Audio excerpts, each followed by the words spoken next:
RJ here, hanging out at the Young Hollywood studio with Brandon Boyd, who y'all know as the lead singer of Incubus, and now you are out on your own doing your solo album. Yes. So what was the pressure like when you were talking to the guys? I assume you played some of the songs for them before it came out.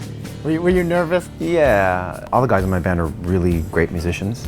Like they're sort of musicians first. And sometimes I feel like I'm like on borrowed time, like playing with them, you know, because I'm more of a lyricist and a singer, so it's always been a lot of fun being in a band with them because they've always challenged me that way. So I was super nervous to play them my music on my own because it's much more lyrically based and melodically based and less musically based. You know what I mean? But they've been very gracious about it so far. Take us to the process though. How is it different when, you know, all these years you've been with a group and now you're sort of on your own. You're in your own little world, right. And you're doing everything. You played all the instruments. You don't have a group to rely on for that. There's a lot of good and a lot of bad about it. The bad part, I wouldn't say it's bad. It's just more frightening. It's more intimidating. There's always the possibility in any creative process that you do it and you follow whims and you make something, in this case music. There's always the possibility that it's just not very good.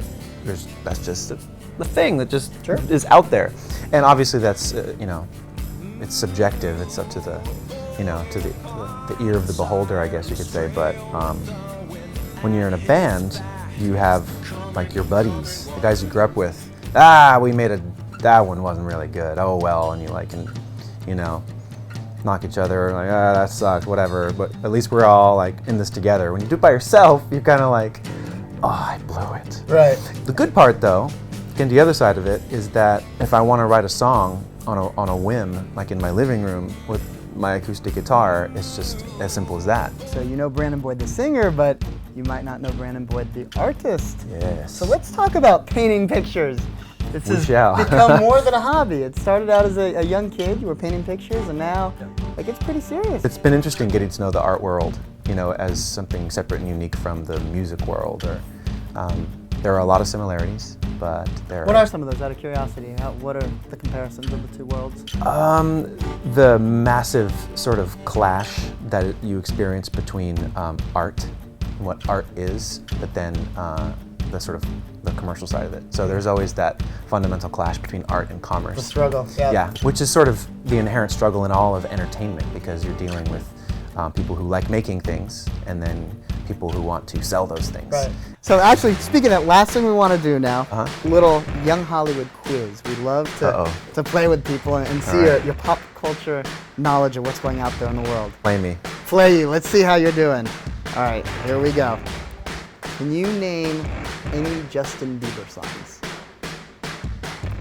I don't. Who is Justin? Justin Bieber's the kid with the hair. Yes, the kid with the hair. That's good. The really good hair. See, he does now. I don't know any of his songs. But that's Sorry, good enough. Justin. You know the kid with the hair. It's only one time. And I know that he's given a lot of sort of preteens their first feelings of teenagerness. All right, there's a TV show called Hannah Montana. Okay. Have you heard of it? I have. Do we know who plays Hannah Montana? Isn't it, it's Billy Ray Cyrus in a wig, right? He is good. This guy knows his stuff. It's Billy Ray Cyrus? Yeah, Billy Ray Cyrus in a wig. And he just changed his name though, it's Miley. But it really is Billy Ray. Okay, okay. All right, so 2 for 2. He's pretty good here. We're almost done here. All right, one of the Jonas Brothers recently got married. Really? Do you know which one? Or do you know any of their names? Let's even make it simpler. I don't. Can you name any of the Jonas Brothers? I just hope there's one named Jonah. Is there not? There is no Jonah. That would be really fun if his name was Jonah Jonas. Wait, if he got married, that means he's having sex, huh? Whoa, no, they can't do that. They've got those little promise rings, so I don't know if they're. But he got married. Yeah, so. Right. That's an interesting one. But they're on contract with Disney, so they're not allowed to have sex ever, right? So we can't tell anyone. Okay. So Okay, that's all right. That was good. All right, last question, and we're gonna get serious now. No more of the fun stuff. Okay. No more fun. You have been in the music business for almost 2 decades. Yeah. And that's crazy to be doing it that long. I know. So there are a lot of people out there that just want to make it once. They want to even be a one-hit wonder. Like, right. What's your advice of just how to break through all the clutter? I do know for a fact that there's not one way to do it. And I think I may have just demonstrated how I have been doing it by not knowing who anybody is in pop culture. That's the key. Don't know anything about pop culture and you're a hit. Brandon Boyd, Wild Trapeze. Go check it out.